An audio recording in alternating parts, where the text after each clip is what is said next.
नमस्कार दोस्तों, पहचान एकेडमी में आपका हार्दिक स्वागत है। जैसा कि हमने पिछली क्लास में पढ़ा था, मगध पर जो मौर्य वंश है उसका इतिहास पढ़ा। मगध पर मौर्य वंश के इतिहास में हमने अशोक के धम्म, उसके शिलालेख, स्तूपों के बारे में जानकारियां प्राप्त की। और उसके बाद में क्या है कि मगध पर जो राजवंश था, जितने भी राजवंश जो आए, उसके बाद में धीरे धीरे धीरे वो कमजोर होते चले गए। और इसी स्थिति में आगे देखते हुए ये देखा जा सकता है कि अब मगध की स्थिति कतई दुर्बल हो चुकी थी। तो अब क्या है कि अब मगध राज्य कमजोर पड़ गया था और ऐसी स्थिति में उसके बाद में ब्राह्मण साम्राज्य स्थापित हुआ। ब्राह्मण साम्राज्य स्थापित हुआ, उसमें हमने पुष्यमित्र शुंग के बारे में पढ़ा, है ना। और कई सारे राजा जो कि ब्राह्मण साम्राज्य से जुड़े हुए थे। ठीक है, सातवाहन वंश के बारे में पढ़ा, शुंग वंश के बारे में पढ़ा, चेदी वंश के बारे में पढ़ा है, कर्ण वंश के बारे में पढ़ा। ठीक है ना। तो उसी क्रम में आगे बढ़ते हुए अब हम इस चीज को देखेंगे कि जहां फूट वाली राजनीति होने लगी थी मगध पर, तो अब क्या है, मगध छोटे छोटे टुकड़ों में बट गया था। अब छोटे छोटे टुकड़ों में बटने के बाद में उसकी स्थिति काफी दयनीय हो चुकी थी। इस चीज का फायदा उठाने की, या यूं कहें सेंध मारने की कोशिश में मध्य एशिया से कुछ राजवंश इस चीज की तैयारी कर रहे थे। और उन लोगों ने ये प्लान बनाया और फिर तब जाकर के उन्होंने भारत पर आक्रमण कर दिया।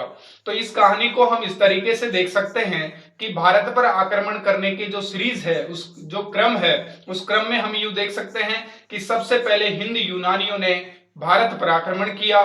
फिर उसके बाद में हम देख सकते हैं शक वंश के जो राजा थे उनके द्वारा आक्रमण किया गया। ये सारे के सारे जितने भी राजवंश हैं जो बाद में जाकर के मगध पर या भारत में स्थापित किए गए, तो ये राजवंश मध्य एशिया से आने वाले क्रमों में शामिल थे। तो हम इन्हें इसी तरीके से पढ़ते हैं। पूछा जाता है एग्जाम में कि जो मध्य एशिया से आए विदेशी थे, या यूं लिखा आता है कि भारत पर विदेशियों के आक्रमण या उनके आने का जो क्रम है वो किस तरीके का है। ठीक है ना। तो ये क्वेश्चन पूछा जाता है, उसमें आपको बताना है हिंद यूनानी शक आए, फिर पहलवन आए, फिर उसके बाद में कुषाण वंश की स्थापना हुई अंतिम रूप से जो देखने को मिलता है। उसके बाद में हम गुप्त साम्राज्य पढ़ेंगे जो कि हमारे भारतीय इतिहास में एक महत्वपूर्ण पहलू रखता है। तो इन चारों कंडीशनों को पढ़ने के बाद में हम गुप्त साम्राज्य पढ़ेंगे। उससे पहले अब इनके बारे में जो इंपॉर्टेंट एग्जाम्स में पूछे जा सकते हैं, कई क्वेश्चंस बनते हैं यहां से। वैसे मैंने यहाँ पे बहुत कम बातों को शामिल किया है। मैं वाक्य यानी वाचाल के द्वारा, बातों के द्वारा आप लोगों को ये जरूर बता दूंगा। बोर्ड पे कम सम्मिलित किया है, लेकिन फिर भी मैं आपको कुछ जो भी जानकारियां हैं, इससे रिलेटेड कंप्लीट जानकारी है, वो आपको मैं बता दूंगा। इसके अलावा बात करें तो मैं आपको एक बार इस बात की पूरी तरीके से हिदायत दे देता हूं कि आपको एक बार तो हिस्ट्री की बुक है या गाइड है उसे पढ़ना जरूर पड़ेगा, क्योंकि हम सारे एक्नॉलेजमेंट, सारी नॉलेज को एक साथ में सम्मिलित करके नहीं पढ़ा सकते हैं।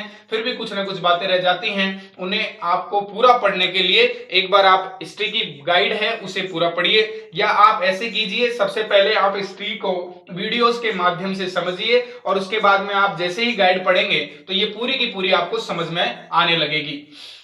विदेशियों के क्रम में हम देखें कि उसके बाद में जैसे जो ब्राह्मण साम्राज्य था उसमें कमजोर स्थिति को देखते हुए मध्य एशिया से कुछ राजवंशों ने भारत पर आक्रमण किया और उनका आने का क्रम हम आज की क्लास में पढ़ने जा रहे हैं। जैसा देखें कि सबसे पहले हिंद यूनानी, बाद में शक और पहलव और कुषाण, सबको एक साथ में सम्मिलित करने का रीजन यही है कि इनका क्रम एक साथ में आपको याद हो जाए और इनसे जुड़ी बातें जो एक दूसरे से रिलेशन रखती हैं वो सारी चीजें भी आपको समझ में आ जाएं। ठीक है दोस्तों, तो चलते हैं, जो इंपॉर्टेंट चीजें हैं, इंपॉर्टेंट लाइंस हैं, उनकी तरफ रुक करते हैं कि कैसे कैसे क्या रहा। यूनानी लोग जो आए, बैक्ट्रियाई लोग आए, या इनको ग्रीक लोग भी कहते हैं, तो ये लोग जो भारत में आए इनके बारे में देखते हैं। सबसे पहले भारत में विदेशियों के आने के क्रम में हिंद यूनानी लोग भारत में आए और इसमें जो प्रमुख शासक के तौर पर हिंद यूनानियों में था वो डोमेट्रियस का नाम का एक व्यक्ति था। तो डोमेट्रियस नाम का व्यक्ति 190 बीसी के दौरान भारत में इसने प्रवेश किया। मध्य एशिया से ये लोग आए और इन्होंने मगध की स्थिति और भारत की स्थिति को कमजोर समझते हुए यहां पर आक्रमण किया और अपना राजवंश स्थापित किया। ठीक है, तो यहां हम देख सकते हैं कि भारत में जो मध्य एशिया से हिंद यूनानी आए थे, उन्होंने उसमें जो हिंद यूनानी है, इन्होंने अपने राजवंश की स्थापना डोमेट्रियस के द्वारा की, यानी डोमेट्रियस ने अपने राजवंश की स्थापना 190 बीसी में कर दी थी। ठीक है। इसके अलावा इसने क्या है कि जब ये आया तो इसने अफगान और सिंध और पंजाब क्षेत्र को जीत लिया था। क्योंकि कभी भी कोई भी आदमी बाहर से आएगा, भारत में प्रवेश करेगा, तो एक तरफ तो आपको मैंने पढ़ाया कि लास्ट में जो चीन की दीवार बनाई थी हुआंग ने के द्वारा जो चीन की दीवार बनवाई गई थी, ठीक है ना, तो वो चीन की दीवार एक तरफ तो वो सुरक्षा कर रही थी, वहां से कोई लोग आ नहीं सकते थे, बाहर से लोग बाग प्रवेश नहीं कर सकते थे, विदेशी लोगों का आक्रमण नहीं हो सकता था।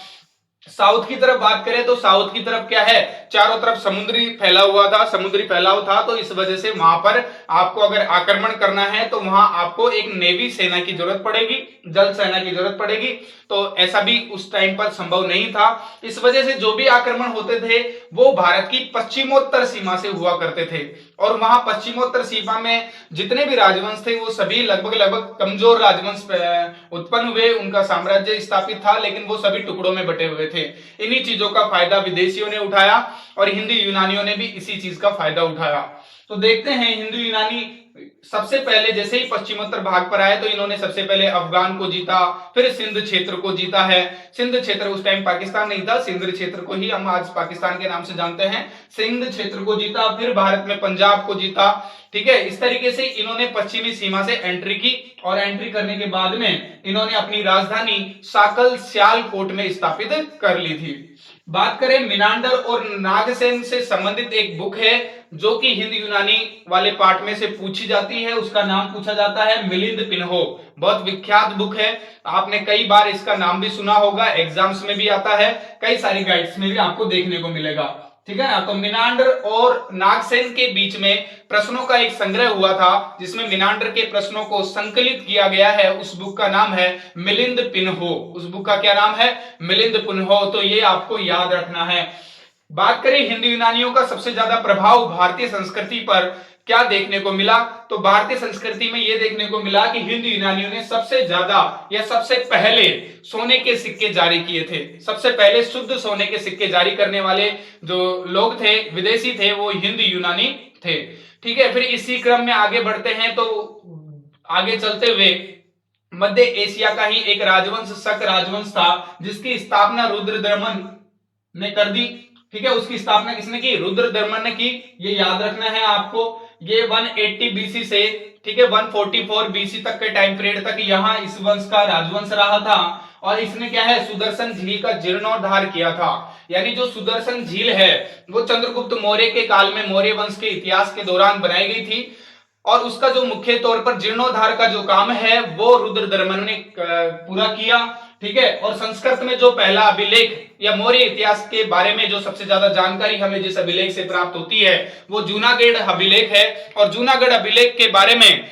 जो सबसे पहले संकलन करने का काम है वो किया था शकों के द्वारा, और वो काम रुद्रदमन ने करवाया था, ठीक है। उज्जैन के स्थानीय राजा को शकों ने पराजित कर दिया, और पराजित करने के बाद में शकों में राजा हुआ करते थे जिन्होंने विक्रमादित्य की उपाधि सबसे पहले धारण की थी, और यहीं से विक्रम संवत की शुरुआत हुई थी। जब विक्रमादित्य की उपाधि धारण की तो तभी से इन्होंने विक्रम संवत की स्टार्टिंग कर दी, ठीक है ना। तो ये विक्रम संवत हम देखते हैं, ये आपको समझ में आ गया होगा। आगे देखते हैं पहलव। तो इसी क्रम में आगे चलते टाइम पर मध्य एशिया से पहलव वंश भी है, जिसकी राजधानी पहलवों ने, या यूं कहें ये पहलव जो वंश था ये पारसियों से जुड़ा था, यानी ये पारसियन राजवंश है। इन्होंने अपनी राजधानी को तक्षशिला में स्थापित किया, और इसमें जो प्रमुख तौर पर शासक को जाना जाता है वो गोंडो फर्निस नाम का एक शासक हुआ करता था। उसके बाद में जो मोस्ट इंपोर्टेंट है कुषाण राजवंश या कुषाण वंश या कुषाण साम्राज्य, जो कि भारत में स्थापित किया गया। ये भी मध्य एशिया से आने वाले ही लोग थे। इन्होंने क्या है, भारत में एक नई संस्कृति को जन्म दिया, कई सारे प्रभाव भारतीय संस्कृति पर इन्होंने छोड़े। माना जा सकता है कि जो कुषाण राजवंश है इसमें प्रमुख तौर पर जो शासक हुआ वो कनिष्क हुआ था, जैसा कि आप सभी लोग जानते हैं। इससे पहले जो इसका संस्थापक है, कुषाण वंश का संस्थापक, उसका नाम है फुजुल कड़फिसेस, ठीक है। उस संस्थापक का क्या नाम है? फुजुल कड़फिसेस उस आदमी का नाम है जिसने कुषाण वंश की स्थापना की, और उसने अपनी राजधानी पुरुषपुर, पहले तो पुरुषपुर या पेशावर क्षेत्र को बनाया, और उसके बाद में उसने मथुरा को अपनी राजधानी बनाया। इसके कुषाण वंश में सबसे मुख्य तौर पर जो प्रमुख शासक के तौर पर जाना जाता है उसे कनिष्क के नाम से जाना जाता है। अब ये कनिष्क नाम का आदमी है, ये बहुत इंपॉर्टेंट आदमी है, यहीं से अगर क्वेश्चन पूछे जाएंगे इस भाग में से तो कुषाण वंश से कनिष्क से संबंधित क्वेश्चन पूछे जाएंगे। कनिष्क ने ही सर्वप्रथम शक संवत चलाया था, जो कि आज हमारे भारत का राष्ट्रीय हिंदी कैलेंडर के नाम से भी जाना जाता है। तो ये शक संवत किसने चलाया था? कनिष्क ने चलाया था, और इसे हम राष्ट्रीय कैलेंडर के नाम से भी जानते हैं। जो कनिष्क था वो बौद्ध धर्म की महायान शाखा को मानता था, यानी वो बौद्ध धर्म में विश्वास करता था, लेकिन उसमें महायान में से हीनयान और महायान के डिफरेंट को हमने पहले भी पढ़ा था कि महायान लोग कौन थे, जो परिवर्तन को चाहते थे, ठीक है ना। तो ये सब चीजें हमने पढ़ी हैं। और कनिष्क के समय ही आपने जब बौद्ध संगीतियां पढ़ी होगी तो वसुमित्र के द्वारा अध्यक्षता की गई थी। चतुर्थ जो बौद्ध संगीति हुई थी, चतुर्थ बौद्ध संगीति में वसुमित्र के द्वारा अध्यक्षता के दौरान जो राजा था वो कनिष्क ही उस टाइम पर कनिष्क ही राजा हुआ करता था। हमने पढ़ा था चतुर्थ बौद्ध संगीति, ठीक है, प्रथम शताब्दी के दौरान में। तो ये उस टाइम पर भी इसकी अध्यक्षता के तौर पर तो वसुमित्र थे और राजा कौन थे? कनिष्क थे, ठीक है ना। और सबसे ज्यादा जो सर्वाधिक सोने के सिक्के जारी हुए हैं, यानी सर्वाधिक सोने के जो शुद्ध सिक्के हैं, सर्वाधिक शुद्ध सोने के सिक्के वो कुषाण वंश में कनिष्क के टाइम पीरियड के दौरान ही स्टार्ट किए गए थे, सबसे ज्यादा बनाए गए थे। और कनिष्क के काल में ही गंधार कला का और इसके अलावा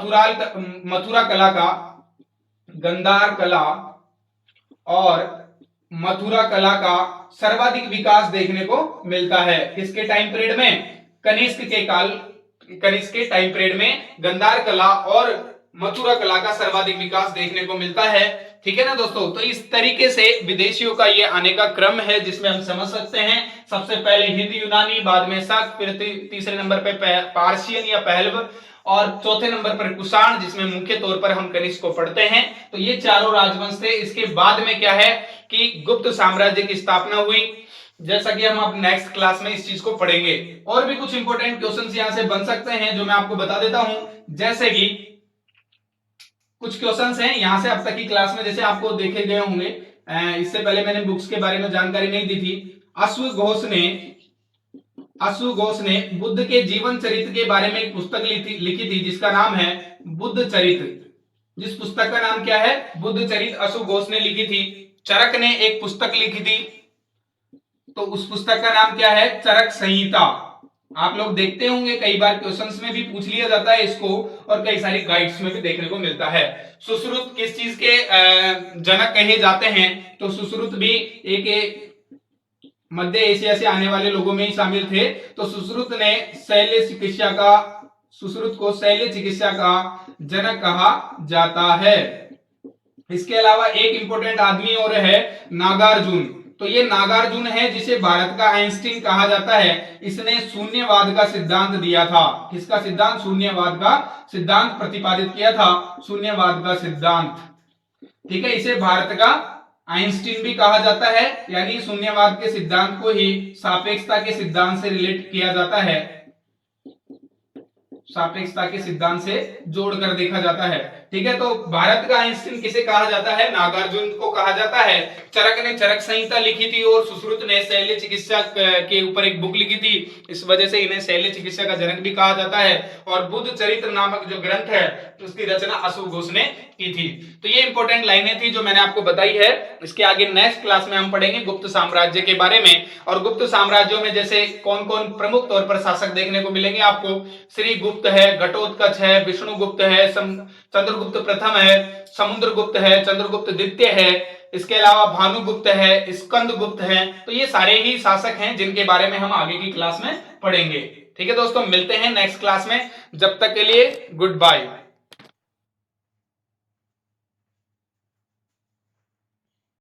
हेलो दोस्तों, अगर आप कम समय में अपनी तैयारी को नई पहचान देना चाहते हैं और गुणवत्ता से समझौता नहीं करते हैं, तो पहचान एकेडमी में आपका हार्दिक स्वागत है। आप हमें फॉलो कर सकते हैं यूट्यूब पर, फेसबुक पर और इंस्टाग्राम पर। इस तरह की सभी वीडियोस अवेलेबल रहेंगी आपको यूट्यूब पर। आप हमारे चैनल को सब्सक्राइब करें, लाइक करें एंड शेयर करें और अपनी तैयारी को एक नया अंजाम दें, ताकि कम समय में तैयारी करते हुए आप अपनी सफलता को अचीव कर सकें। हेलो दोस्तों।